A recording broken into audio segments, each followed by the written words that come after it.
it's Brendan Janetti. And I'm Devin O'Haron. And you are listening to Music You're Missing. And we are so excited to bring you Fly By Midnight. Fly By Midnight is an indie pop duo that is on fire right now. Yes, they are. They just announced a U.S. tour with Jake Miller, which is kicking off in September. They've been releasing new music every month despite the pandemic, and they just dropped a crazy one-take music video for their latest track, Tragedy. Before we get them on the line, if this is your first time tuning in to Music You're Missing, welcome. Yes, we both are music industry professionals who interview and playlist some of our favorite rising artists. Tracks from Fly By Midnight are streaming atop the Music You're Missing playlist that is on Spotify. Also, before we get them on the line, we just want to give a special thanks to Playlist Push for sponsoring this episode. Playlist Push helps independent artists and small record labels get their music heard by playlist curators and music influencers directly. I know that we personally have discovered some really great artists on the site, and of course, we've added them to the Music You're Missing Spotify playlist.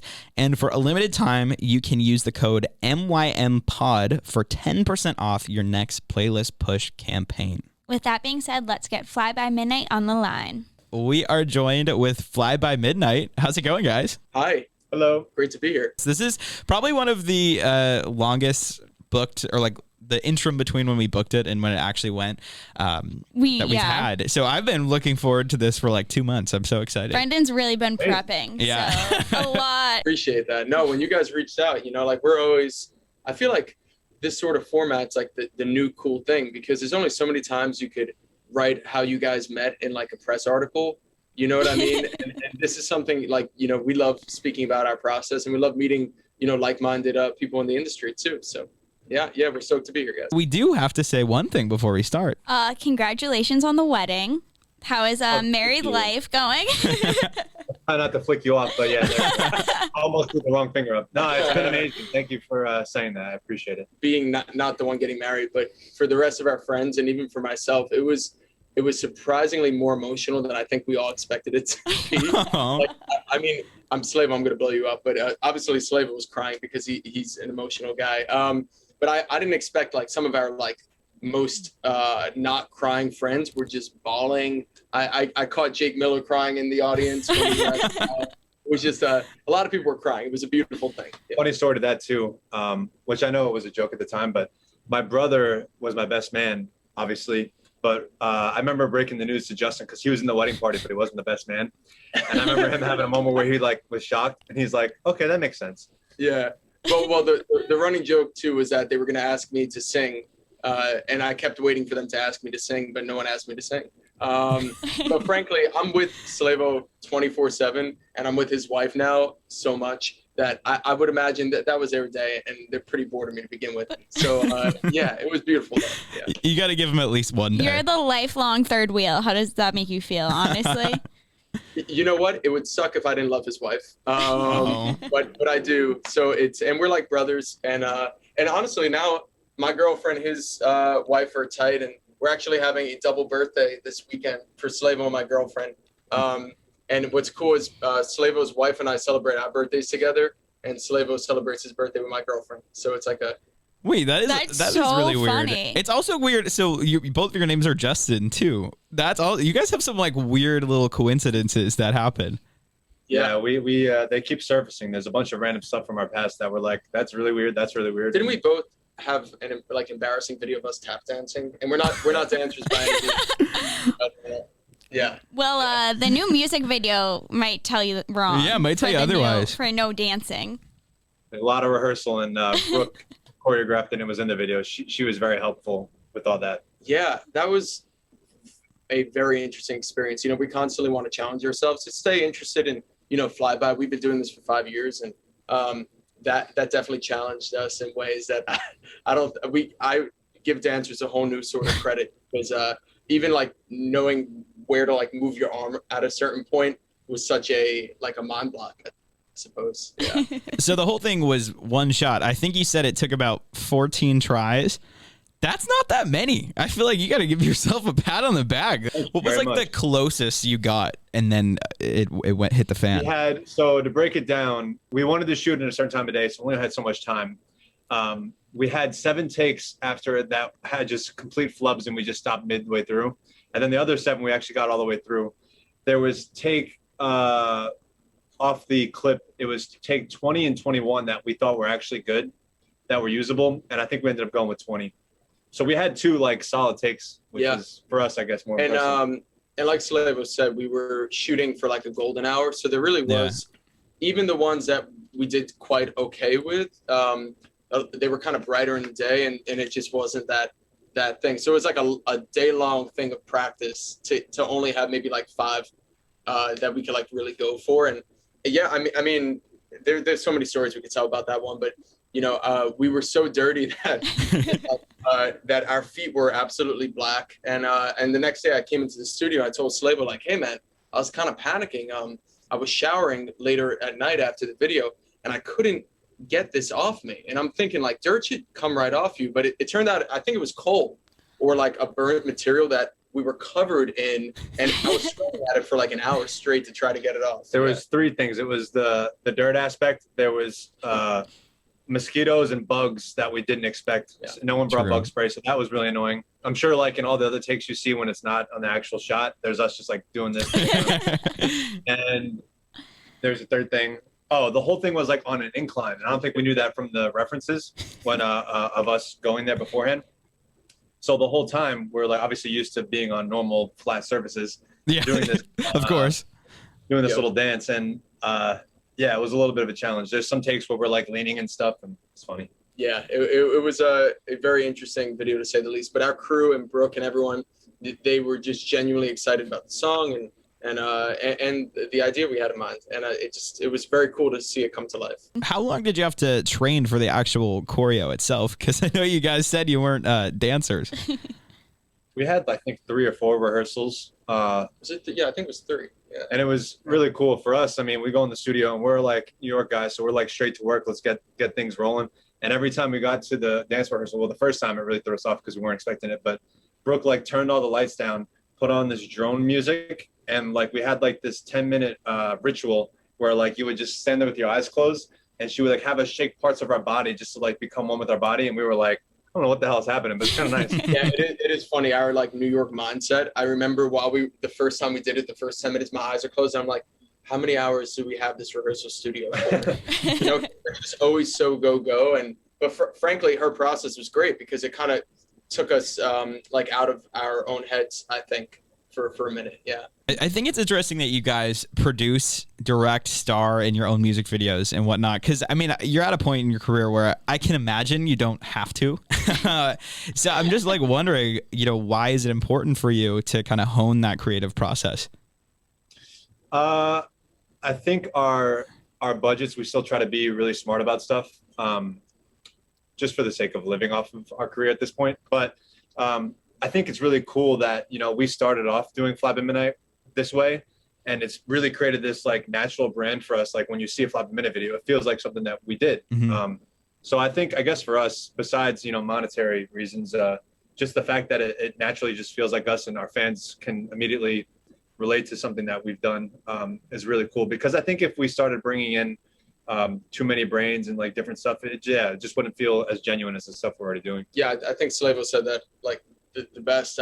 I feel like for us too, like there are fans of ours that gravitate towards the idea that we are creating and directing and editing all the content and the artworks. Like we're working on an artwork right now for the next single. Like it's very much from our mind, straight out into the world. And mm-hmm. and I think there's a lot of artists that their vision gets diluted by too many cooks in the kitchen, and we're also like Fly by Midnight is our like brainchild, so we are very protective of it, and we love bringing on collaborators, but collaborators that really kind of understand the vision. Yeah.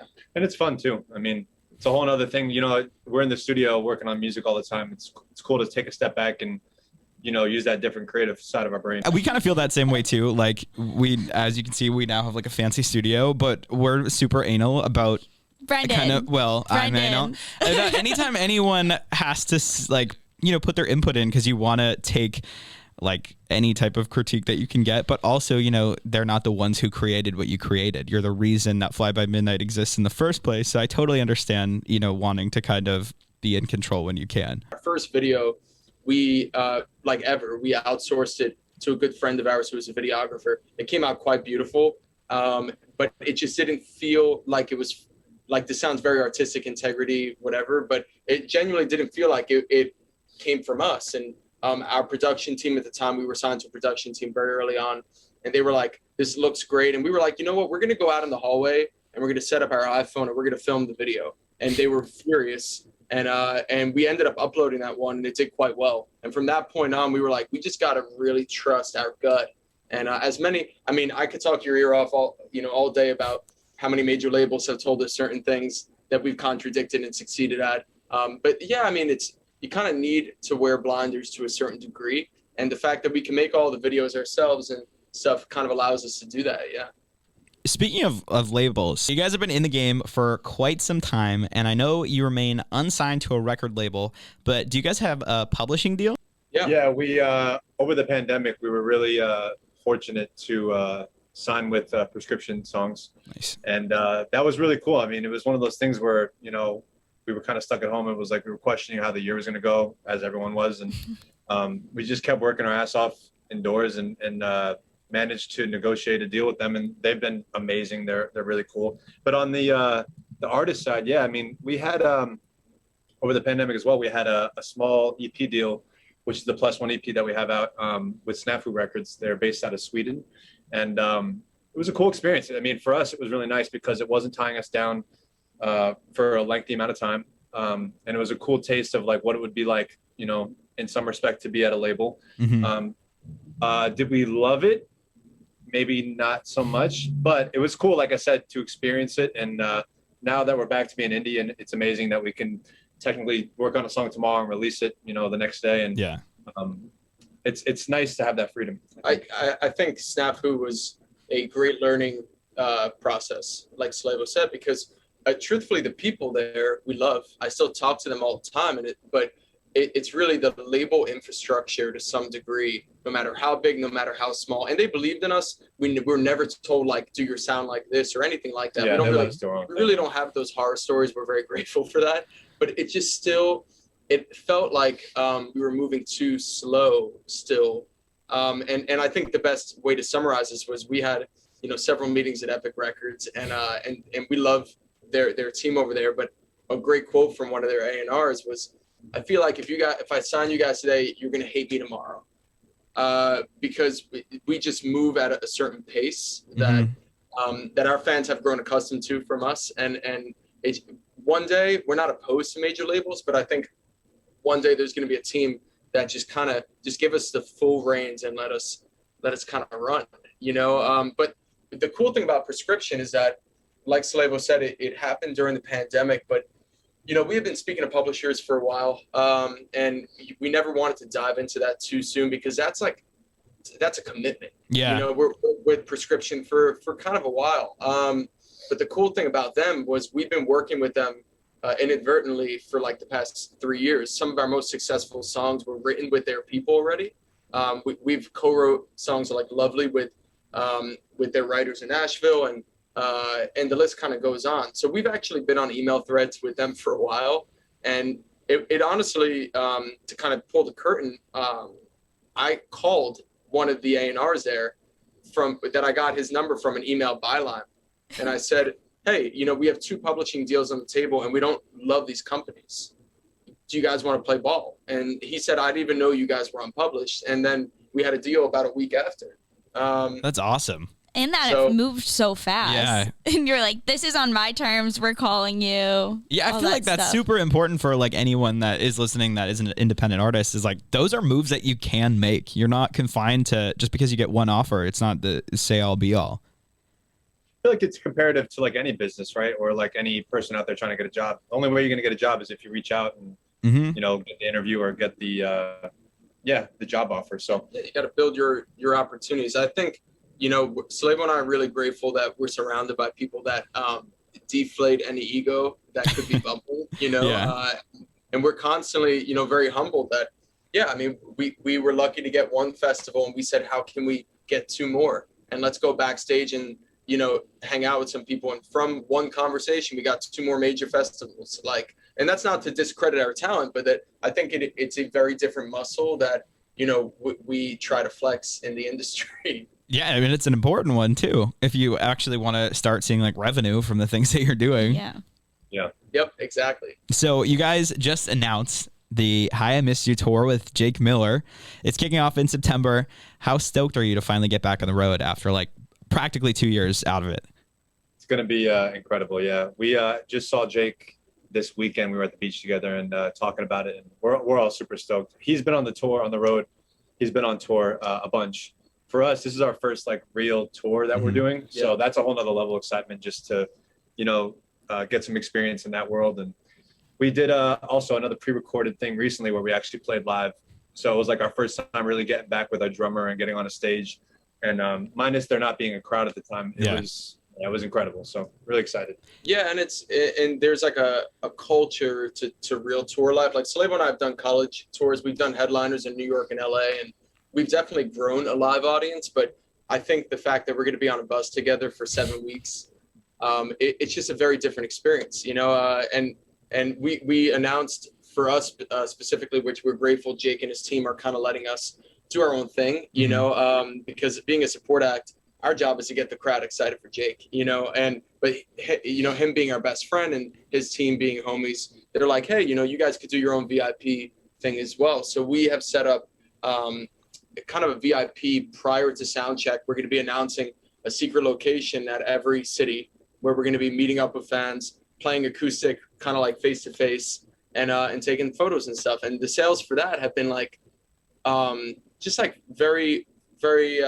unexpected, I want to say. Like people want to go to shows. People want to hang out. And Slavo and I haven't played a show in years, and we've had songs that have done quite well in that COVID intro. So it's cool to see the excitement, bubbling in that respect. Yeah.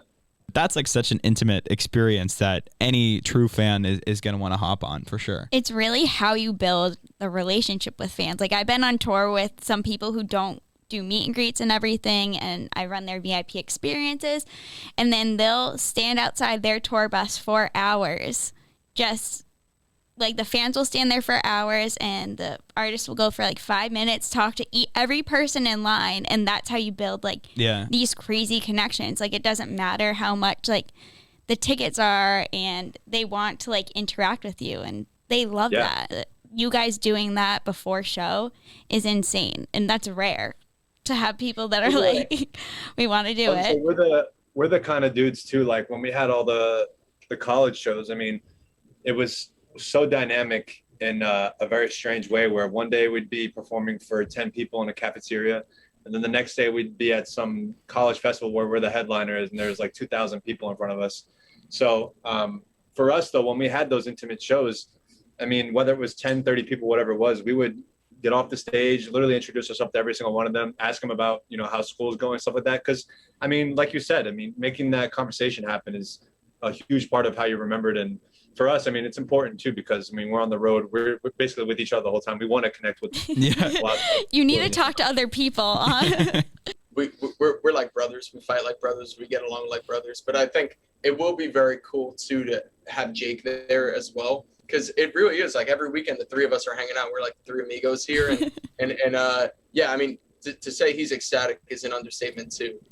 Every day he texts us, just because obviously, like Slavo said, he tours a lot, but I don't think he's gotten to tour with his best friends. And I'm sure that's a different experience. Yeah.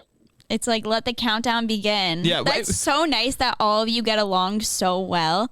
Because I've also been on tours where like the opener and the headliner don't even interact, and they're just assholes together. I won't say, but we talked to someone who was on a pretty big tour, and they didn't talk to they were technically the opener, but they didn't talk to the headliner at all, and the headliner was younger than them too, which is kind of awkward. But so I couldn't imagine like that has to like affect the actual show that you put on if there's like that weird tension between the people who are behind the scenes. I completely agree. Yeah, I think what's cool about this tour coming up with Jake also is that Jake's fans and our fans know that we have a song together as well, which is on our +1 EP called Automatic. And sorry, I got a fly in my face.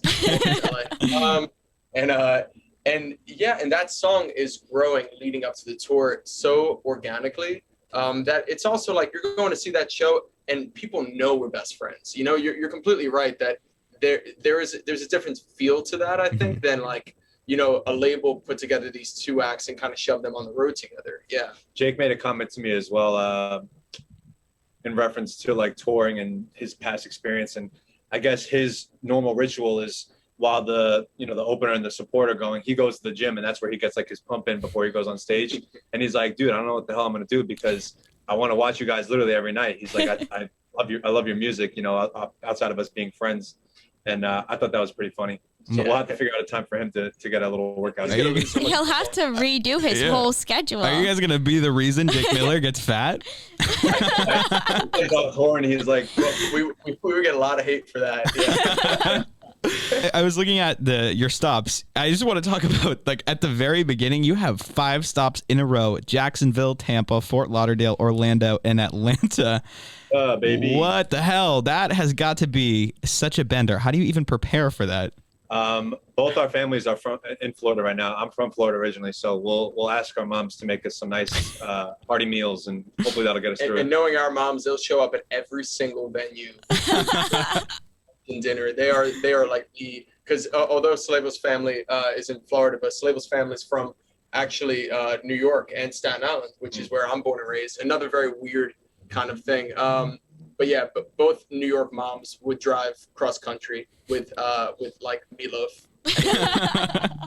It's funny you say that too, though, because I know we had a conversation recently actually where you know, all the shows we've done versus the college shows, it was, you know, it's a one-off headliner show in, you know, either New York or LA. And after, you know, the performance, I mean, we'll usually drink and have a good time and stuff and, you know, talk to the fans. And the next day we're usually tired as hell. And sometimes our voice is a little shot. So we're going to have to really be careful how hard we party after shows and stuff. But yeah, it'll be different. We'll have to get used to it. And hopefully very quickly. Yeah, I think there is a level of conditioning that we will have to kind of adjust to, even just, you know, outside of partying after, but just kind of, just keeping the energy going, you know, there's a lot of energy that needs to be spared for 33 cities. So yeah, you also have to like block off the real world too for a little bit. Like, you know, you need to be in that mindset of like, I need to perform this many times over the next X amount of weeks. You have to be hype at all times. Where are you most excited to go that you haven't been yet? Or have you been to most places? Speaking of Florida, I'm excited. I guess Orlando, because that's closer to my hometown. But since Slavo started, I mean, my family's been begging us to do a show down there. And I think we did like a random little like social media festival thing a while ago. That was kind of weird, whatever. But we're going to be going there, obviously. And I just seeing friends and family and stuff, you know, that kind of thing. It'll be exciting. I actually think for me too, it's probably Orlando. I think that's going to be really fun. I think, I mean, going to New York, like I've spent my entire life in New York.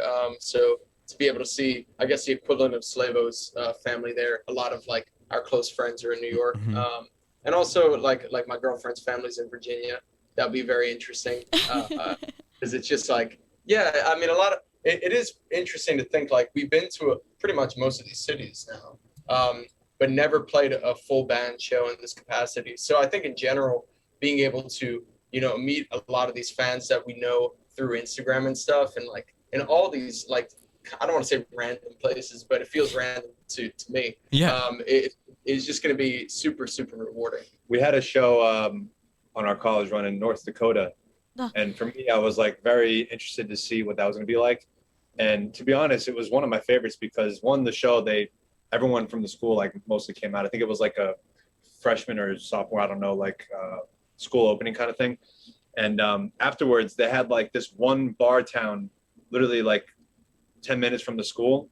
And we were able to go out there and hang out for a little bit. And it's just like those, you know, small town, even North Dakota, you wouldn't think like, what is it like over there? Who knows? But it was cool. It was really cool. I have to say, my favorite is the random Midwest towns. Like, actually, South Dakota I hate because I got, I was on tour with someone and one of the crazy fans locked me in a coat closet with the owner Wait, of what? the venue. I don't even know this one. And this woman locked me in a coat closet and wouldn't leave the venue until 2 hours after the show, because she wanted to give me wanted me to give her a full refund of cash. And I was like, I don't have $400 in cash on me. This isn't happening. Like, you can call my boss. But I feel like we're missing some parts there. I only got to like the end. Oh, well, the rest of it doesn't matter. But South Dakota, terrifying. That was the worst venue I've ever been to. But no, I also had my best days off in Lincoln, Nebraska, and then Omaha, Nebraska. Swear to God, they are so much fun. I know you're in Omaha. Go to the zoo. Very cool. Yeah, we'll need recommendations. 'Cause honestly, Slavo and I have been like so head in the books, you know, writing the album and getting everything. We have no comprehension of this tour run, really. We really don't. It's exciting. Yeah. You should do that. Like, you'll wake up and you'll just be like, where the fuck am I? And then you'll be like somewhere in the middle of nowhere. But definitely go to the zoo in Omaha. I had my favorite day off of my entire life there. And I don't even like animals, so I feel like that's saying something. That is hilarious. You guys have been really consistent during this whole time. You're putting out new music every month, which is wild. Good for you guys.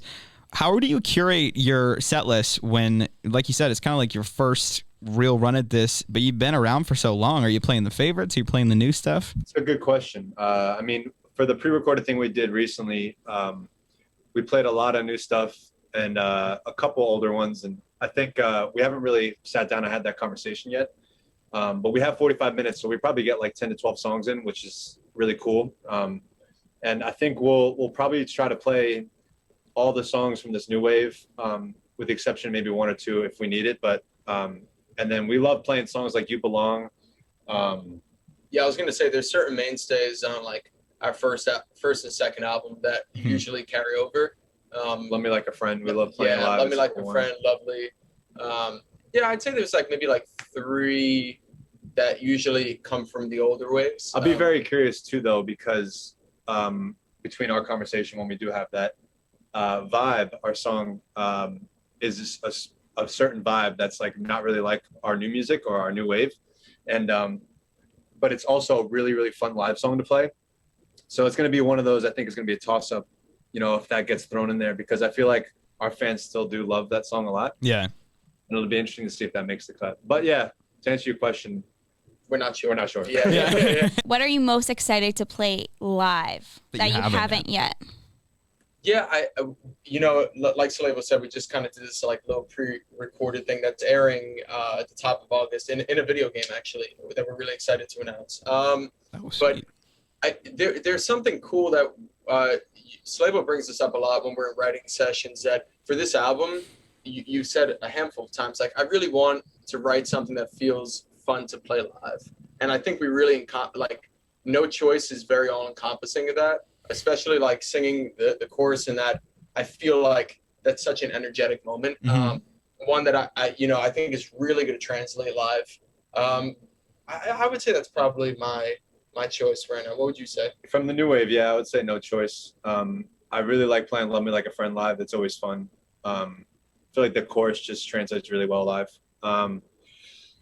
Yeah, those two. Lovely's always fun to play. It's got a big chorus to it. So yeah, Lovely is like it's an interesting one because it's so emotional, and we have a really cool kind of like everything pauses in the world moment and when we play that live, and then we kind of go back into that last chorus, and it's a really climactic moment in our set.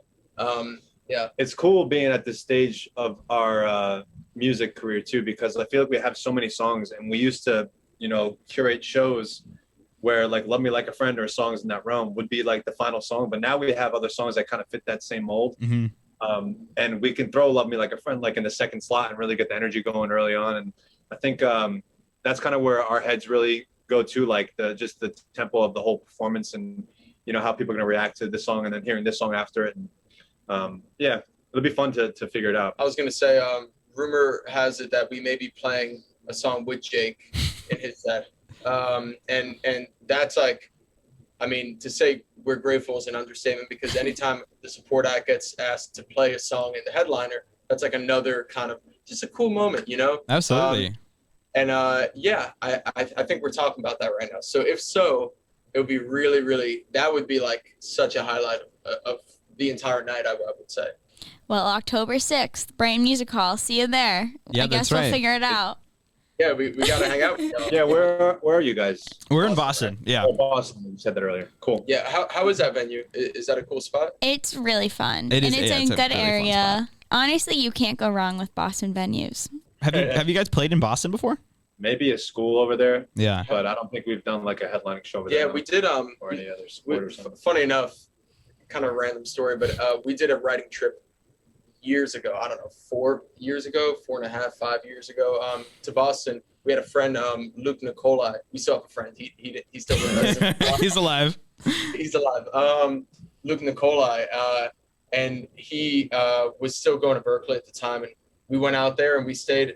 He put us up, which was very sweet. And one day he was like, "Hey, my friend's gonna join us for this writing session," and his friend, who we became friends with, and she actually opened up for us shortly after, is the writer Amy Allen, which I don't know if you guys are familiar with, but like Halsey, Selena Gomez.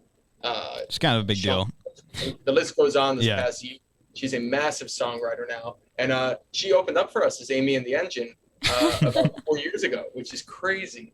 But Boston's a cool spot. Crazy stuff over there. So when we're there, we'll make sure we grab a drink afterwards and talk about how cool it is there. I want to bring it back to the couple collaborations that you have. Obviously, you just mentioned you work with the likes of Betty Who. You also have a track with Shafi, Clara May. Wondering, who else are you hoping to work with? We have a couple coming up that we're really excited about for this album. The next one's different for us, which we always strive to do, but be really exciting. I'll say it's a he. So his voice sounds really, Okay. really, really cool in the song. Really came out well. But people we'd love to collaborate with, I mean, I don't know. Yeah. John Bellion, Yeah, John Bellion would be a dream. come over. For this album, we, like Slavo was saying, we've worked with artists that we've listened to their music for years. So like Clara May, Shafi, even Jake and Betty. Like we always say Betty was just here this past weekend. We were recording her for a song that we're so excited about. We can't really speak about yet. All But good. it's her and another artist that is like very exciting. We always say like we're so blown away so that we're best friends with her, and we listened to her music for so many years and we're such fans, and that never goes away. Like they could be your best friend, but you still kind of remember when you listen to their album, like they were out of reach in so many ways. But to tease the upcoming album, the song we're finishing up now, the guy that is featured, he's an international artist, which for us is like, it's a little bit exciting in the respect that we're growing such fans overseas in places like Taiwan and India, that to get a chance to work with an artist that's quite big over there is another thing we haven't given our fans before. And it's taking a risk. I think he's taking a risk. We're taking a risk. We're kind of switching it up. And yeah, we're really excited about that one. And hopefully our fans overseas will be extra excited about it. That is super exciting because you never know what that could open up. Like, imagine touring internationally. That's a whole other ball game. Yeah. Yeah, and that's something that we hope to do very soon, because we have a lot of fans overseas, and it'll be fun once we finally can get over there. Yep.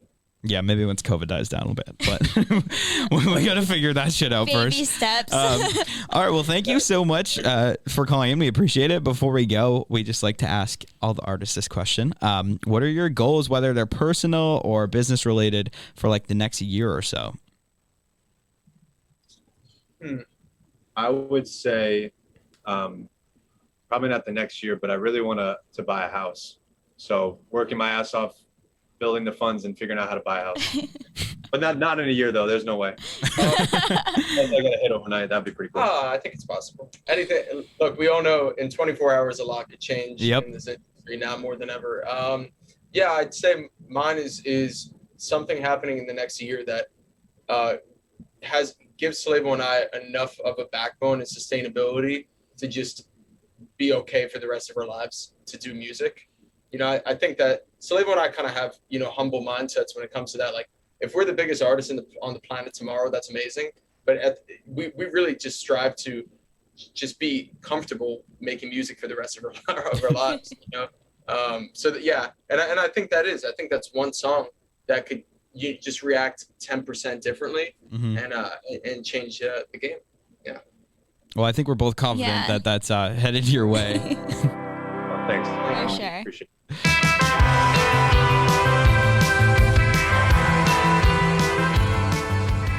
I'm honestly so excited for October 6th at the Brighton Music Hall just because the chemistry between them and Jake is going to be insane. And I just can't wait to see the actual tour itself. That is just going to be such a great experience for them. Yeah, no, I definitely know that we talked about it in the interview, but truly, you can tell when like the people that are actually behind the scenes are homies. Yeah. It's going to be a good show. And I think too, like some of their stops, like I said, the 5 shows in a row, like they're just going to have such a blast. And I'm excited to have a blast along with them when they're in Boston. Yeah, and I hope you guys get to go out and see the show as well. It's really exciting to talk to them because their career is going to a whole new level with a whole U.S. tour, with one of their friends, with new music. Mm-hmm.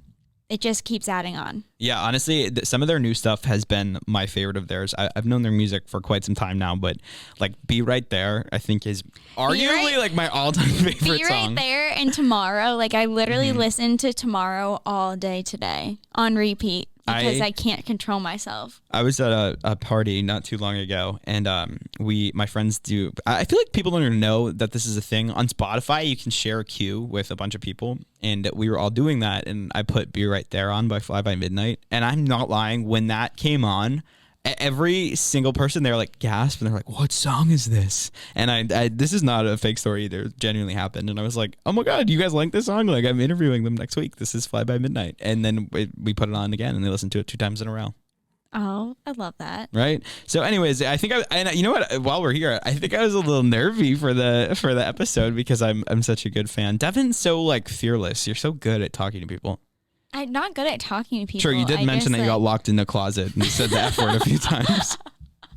Yeah, I don't know. That's life, man. You can't stress it. But anyways, you can find Fly by Midnight on Instagram at Fly by Midnight and check out their new songs on top of the Music You're Missing playlist located on Spotify. And while you're typing Music You're Missing into the search bar, you can also go over to Instagram and type Music You're Missing in the search bar and find us there. So yeah, thank you Fly by Midnight for calling in, and thanks again to Playlist Push for sponsoring this episode. Reminder, use the code MYMPOD for 10% off your next Playlist Push campaign. That's it for us. Toodaloo, bye.